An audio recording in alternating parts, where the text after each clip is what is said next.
New comics are coming out this week, so let's talk about the ones I'm buying.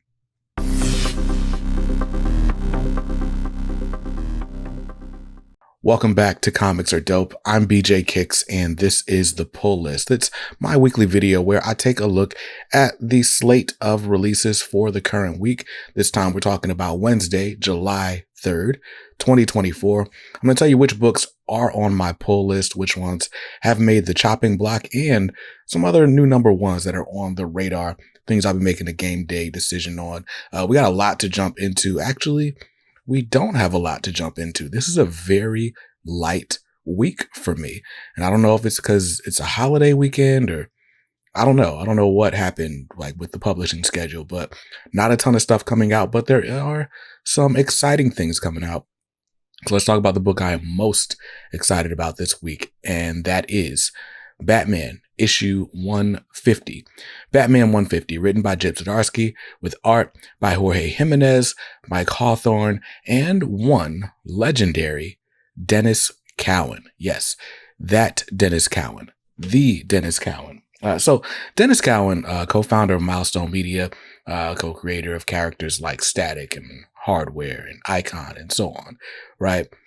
Before he did all that, he did work at the big two. So he's got runs on Power Man and Iron Fist and all sorts of comics, including Batman. And perhaps the most notable work he did on Batman was the story arc with Sam Hamm called Blind Justice, which ended or culminated with Detective Comics issue 600, this big prestige, double length issue with pinups and essays and all sorts of stuff.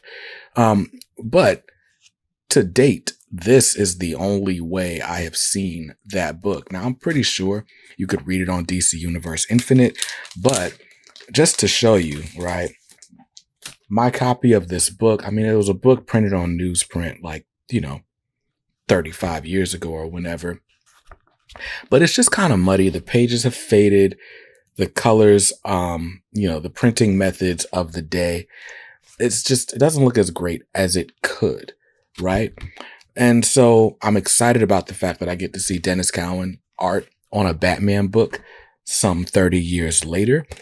And in addition to that, Dennis Cowan's skills have improved quite a bit in the last 30 years. So that'll be fun as well.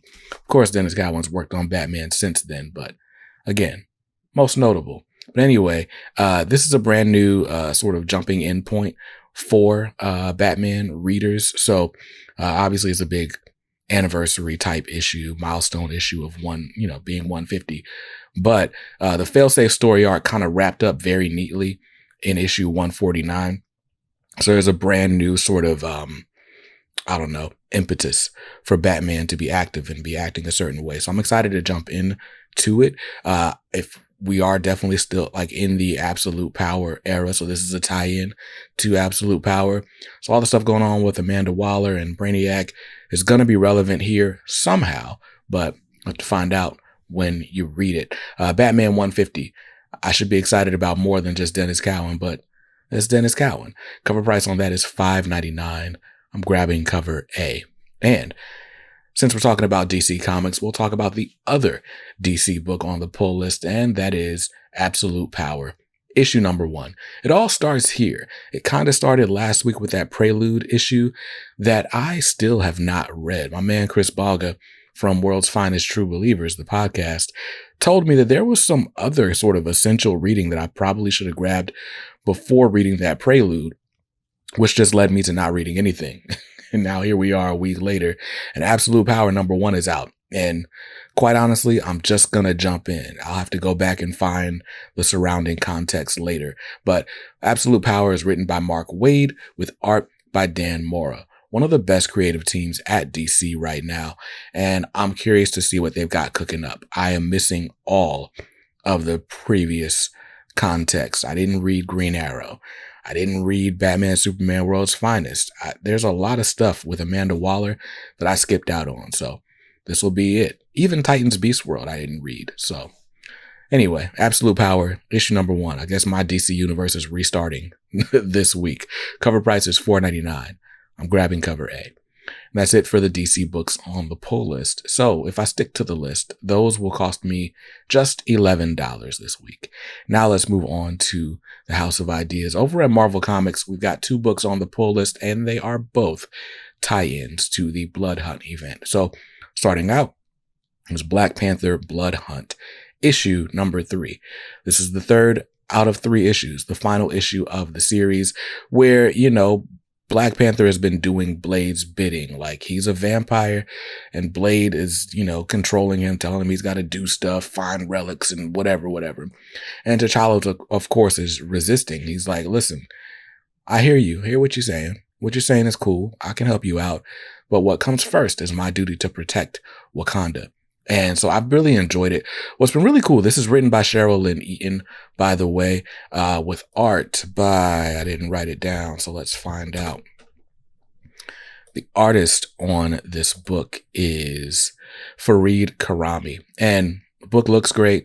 The book is great. Like, the writing, like, this is better than it deserves to be as like a tie-in to a big summer blockbuster event.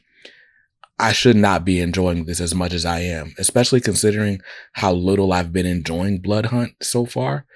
But Black Panther Blood Hunt, like, there's a lot of people online who were like, Cheryl should just get the main Black Panther run after this. And I can't say I disagree.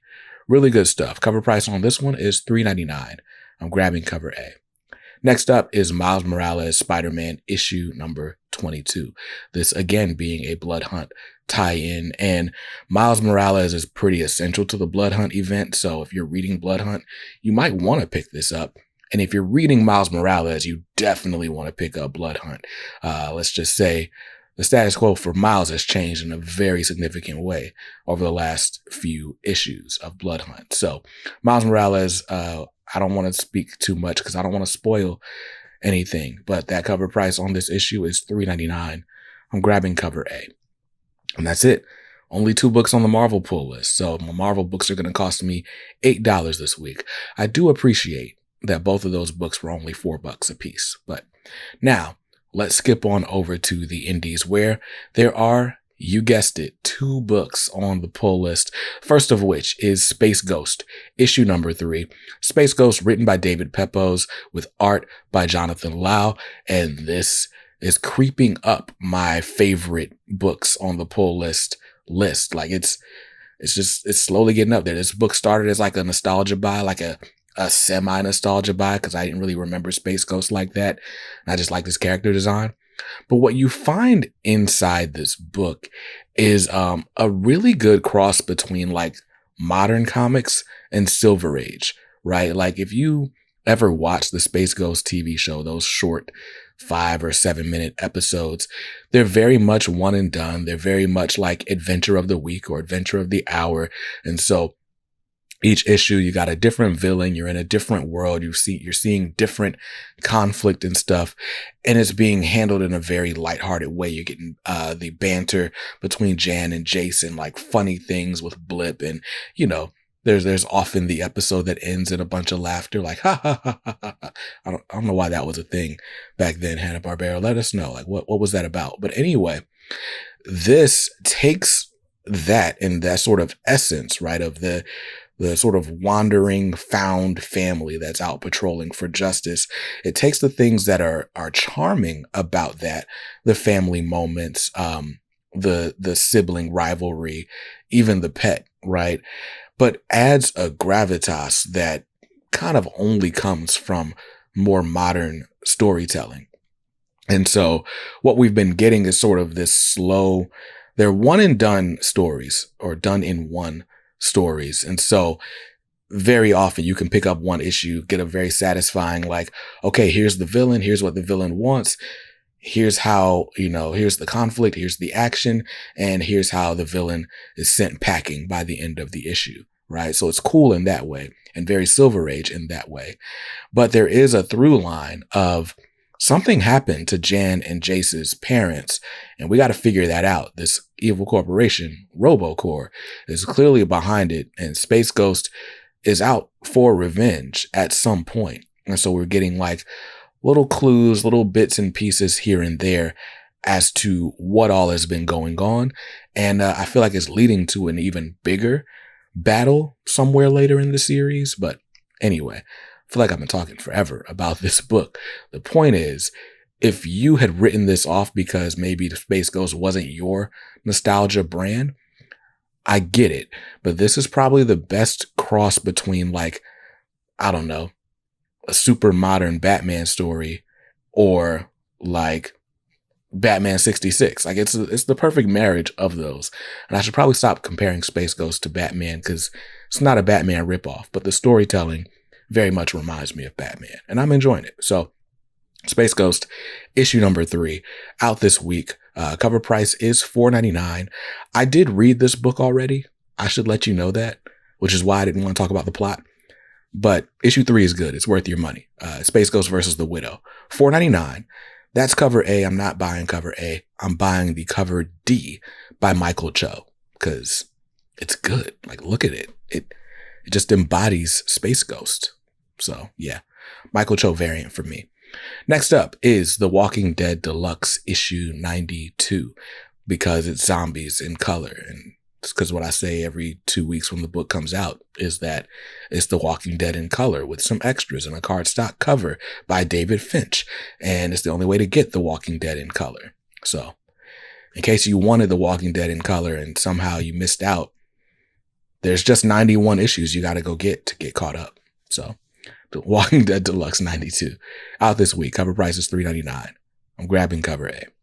So that's it. Those are the indies on the pull list this week. And they're only going to cost me $9, which brings me up to a grand total of $28.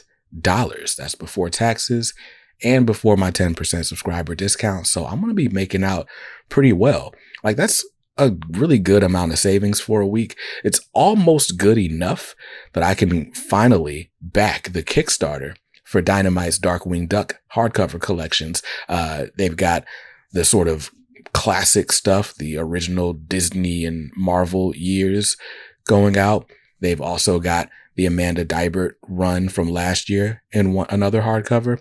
And then the third hardcover is going to be the Roger Langridge Justice Ducks series, as well as Jeff Parker's Nega Duck series, both of which are really good and both of which are still ongoing as we speak. So you can get all of those. You can get them in trade paperbacks. You can get them in hardcovers. You can get them in super exclusive limited edition metal hardcovers.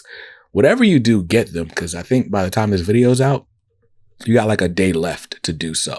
So comicsaredope.com/Darkwing. Grab the Darkwing Duck hardcovers. And now let's talk about the books that are on the radar this week. New number ones that I've got my eye on.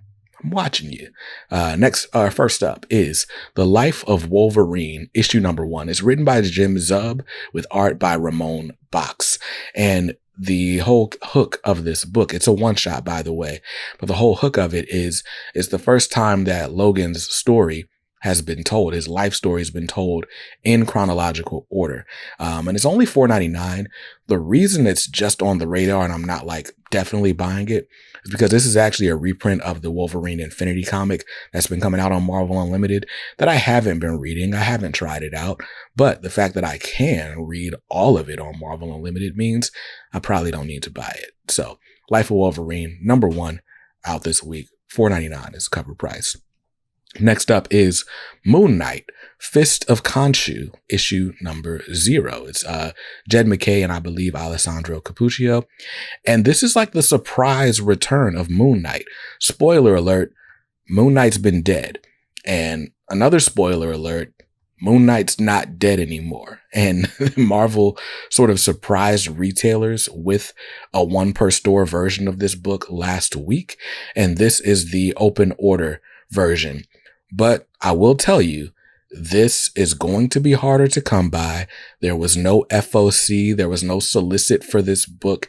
And the retailers that did order it had to order it by like the end of last week or something. I don't know. My point is the print run is probably set somewhere around where the Moon Knight 30 print run was. And I don't know. If you get it, you get it. If you don't, I'm sure there'll be a collected edition at some point. But if you are one of those people, if you are a big Moon Knight fan, or if you're one of those guys that wants to like flip a book or whatever, this book is going to be harder to come by. So Moon Knight Fist of Khonshu issue number 0 is out this week. Cover price is $4.99 on it. And last book that's on my radar this week is Thundercat's CHEETARA, issue number 1. It's written by Sue Lee with art by Domenico Carbone. Now, when this series was first announced, I thought it was Sue Lee on the story and the art, which she's the artist behind Disney Villains Maleficent, and I loved it specifically for her art. So I was like, oh, more Sue Lee art? But it's Domenico Carbone, and I've not seen Domenico's work. This is not a knock against Domenico. It's just, you know, there's one Sue Lee. And I'm looking to see like what else Domenico Carbone has done. There's a book at Dark Horse called Transplants, which isn't out yet. There's a book from Fair Square. So yeah, I've never seen this person's artwork. But I do trust the creative teams over at Dynamite, or the editorial team over at Dynamite, to make sure a quality product's being made. This is a CHEETARA miniseries for those of you who are interested in CHEETARA's backstory, her motivations, what makes her so epic, as we'd like to say. And honestly, CHEETARA's been one of the standouts in the main Thundercat series. So if I didn't have a super stacked pull list, I'd probably just go ahead and pull it immediately. But there are some weeks later this month that would have me regretting that decision. So Thundercat's CHEETARA issue number 1 is out this week. Cover price is $4.99.